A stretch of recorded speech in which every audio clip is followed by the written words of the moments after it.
Bom dia, meu nome é Vicente Rivelino, sou historiador, pesquisador do cangaço. Trabalhei em algumas pesquisas voltadas para o cangaço. Recentemente lançamos o filme documentário A Senhora Dadá, A Vida Pós-Cangaço, de Sérgio da Silva Chagas, pelo Centro de Estudos Euclides da Cunha, da Universidade do Estado da Bahia. Trabalhei também no projeto documental do cangaço, combate ao banditismo no Estado da Bahia, no Centro de Memória da PM, da Polícia Militar. E nesse trabalho de pesquisa encontramos um acervo riquíssimo sobre o cangaço, que nos chamou muita atenção e algumas documentações, principalmente as inúmeras ocorrências e prisões de soldados por questão de alcoolismo, soldados da Volante que ia se apresentar ou se apresentar no trabalho alcoolizados. Essa prática do uso de álcool dentro das forças policiais de combate ao banditismo era muito recorrente. A gente encontra documento de soldados das Volantes, principalmente tem um depoimento de Elias, que foi um ex-soldado da Volante, que ele dizia que quando ia combater Lampião, eles tomavam logo uma talagada de cachaça, porque sabia que o combate com Lampião de corpo aberto seria fatal. Então o uso de álcool era para encorajar mesmo. Muitos soldados iam brigar bebendo. Temos informações de que em Angico, grande parte da tropa estava alcoolizada, né? Porque sabia que a briga com o Lampião era dura. Federico Pernambucano de Melo disse que ele recolhe o depoimento de um soldado da Volante que disse que quando sabia que dizer vai brigar com o Lampião ali, os canequinhos se balançavam, né? Outras ocorrências que a gente encontra nessa documentação, algo que nos chama muita atenção também, é os diversos ataques de Lampião aos trabalhadores da Estrada da Rodagem, né? Principalmente a partir de 1936, com implantação do Estado Novo de Vargas, que aí vai fechar o ciclo contra o cangaço.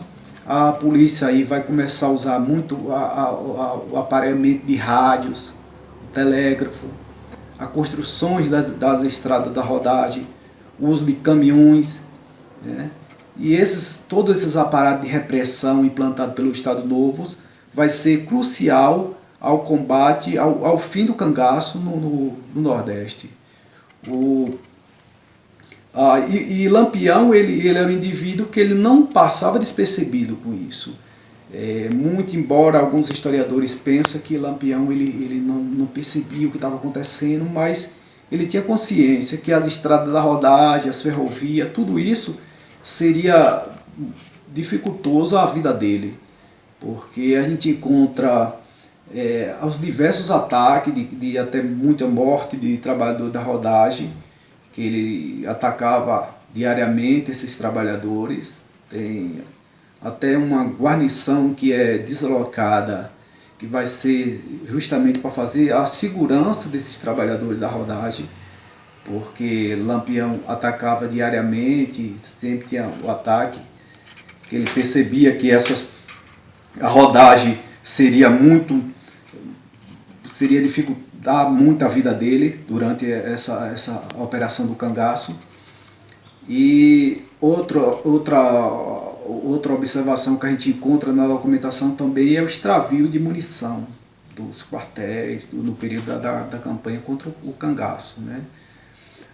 O fim, eu vejo do ponto de vista que o fim do cangaço não vai ser a Angico, muito menos Barra do Mendes, que alguns historiadores trabalham no ponto de vista, porque Lampião vacilou lá e muito tempo ficou em Angico, e por isso João Bezerra desloca com a tropa e mata lá, e ali acaba o cangaço.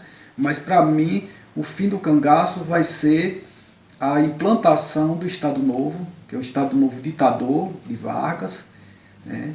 E dentro do Estado Novo de Vargas já não cabia o cangaço. Ele vai cortar as forças dos coronéis, acabar com o coronelismo, né? A implantação dos interventores nos estados do Nordeste.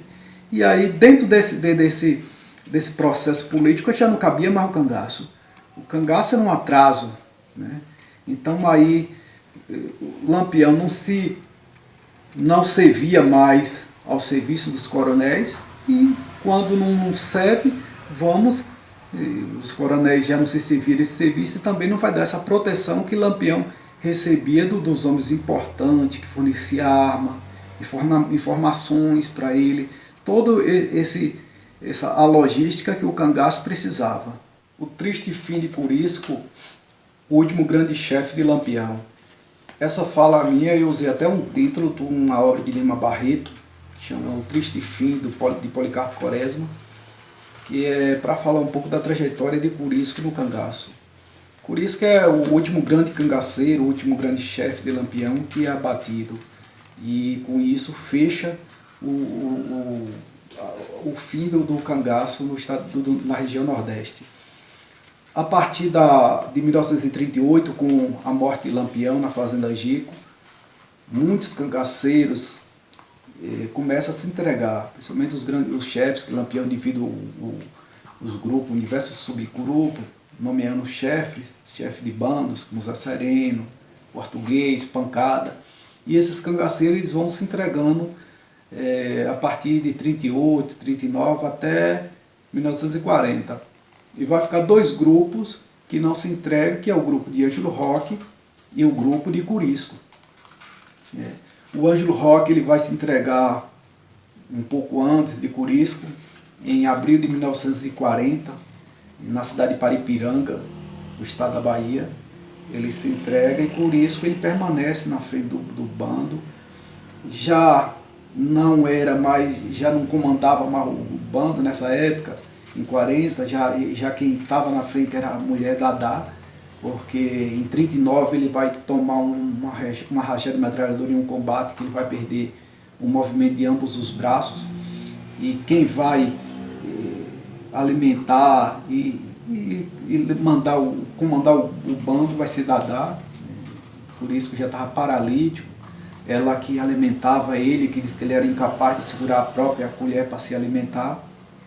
Mas diz que em alguns momentos da trajetória ele tenta se render, mas Dadá tinha medo de que Curisco seja morto, assim como aconteceu com o cangaceiro português, que se rendeu e foi morto na prisão por um soldado da Volante, que matou por vingança. E Curisco era muito mais procurado do que Ângelo Roque, porque com a morte de Lampião ele tenta vingar e massacra a família de Domingos Ventura na Fazenda Patos. E aí ele é procurado por diversas volantes policiais, ele passa a ser mais caçado, muito mais do que Ângelo Roque. Alguns dizem que Curisco ele não se entregou porque Dadá não deixou. Até tem um depoimento do cangaceiro Velocidade, publicado no jornal A Tarde, 23 de maio de 1940, que ele diz assim: Curisco não se entrega porque a mulher não deixa. Era uma forma até machista, que ele não gostava da posição de Dadá. Alguns cangaceiros, assim como o Balão, o 25, diz que sai do grupo de Curisco e vai para o grupo de Lampião porque Dadá fazia bullying. E muitos cangaceiros não gostavam de Dadá, da posição de Dadá dentro do bando. E ela não deixava Curisco se entregar, e permanece até o episódio final de 25 de maio de 1940 em Barra do Mendes. Naquela época era Brota de Macaúba, hoje Barra do Mendes. Alguns historiadores discutem essa questão final de que seria uma coisa pessoal de Zé Rufino, que a campanha do cangaço já tinha se acabado, e Zé Rufino vai até alcançar ele na Chapada Diamantina e mata por questões pessoal ou por interesse financeiro do dinheiro que Curisco levava, que ele saía. Mas eu vejo por outro lado, do ponto de vista logística da política brasileira do Estado Novo. O Estado Novo não queria que sobrasse nem um cangaceiro. Era para se eliminar pedras sobre pedras. Então, por isso, o cangaço era o atraso para o Estado Novo, né? Como já citamos anterior. Essa logística do Estado Novo de apareamento, da questão de modernização política. Então, o cangaço teria que ser eliminado do Nordeste. E aí, Corisco, ele vai ter que levar a cabeça de Corisco, vai ser apresentar como um episódio final e mostrar que ali não se cabia mais o cangaço, não se cabia mais nenhuma forma de rebeldia. Um Estado Novo que também era ditador, né? E tinha necessidade de se eliminar o cangaço por inteiro. Uma outra polêmica que se trata desse episódio final é com relação ao dinheiro que Corisco levava, né? O dinheiro que Corisco levava e que esse dinheiro desaparece. Algo que a gente não viu em momento nenhum, Dadá nunca questionou esse dinheiro. Por outro lado, eu vejo assim que se Corisco tinha muito dinheiro, porque era chefe de bando, e o dinheiro também de Ângelo Roque, que era chefe de bando. Ângelo Roque ele vai se entregar em Paripiranga, cumpre sua pena e vai viver uma vida difícil, né? Ter conversado com um médico e professor Lamartine, ele fala que Ângelo Roque vivia muitos filhos, uma vida de dificuldade. Ele vai trabalhar no Instituto Médico Legal, que hoje é o Nina Rodrigues, e tinha dificuldade financeira. E cadê o dinheiro? Né? Talvez não tivesse dinheiro nenhum, ou dinheiro muito pouco. O relatório da polícia aparece muitos poucos objetos de que tinha lá, que se encontra com Corisco. Não sei, é uma polêmica que levantamos sobre a questão do dinheiro. Porque se Corisco tinha muito dinheiro, talvez o Ângelo Roque também, como ele é um chefe de bando e foi o último a se entregar, tivesse esse dinheiro, né? Bom, minha fala se encerra por aqui e a documentação usada para esse trabalho é basicamente a documentação colhida no Centro de Memória da PM, alguns recortes de jornais também, Jornal à Tarde, Diário da Bahia, Diário de Notícias do Estado da Bahia, e os depoimentos orais dessa trajetória do filme que nós lançamos sobre a vida de Dadá.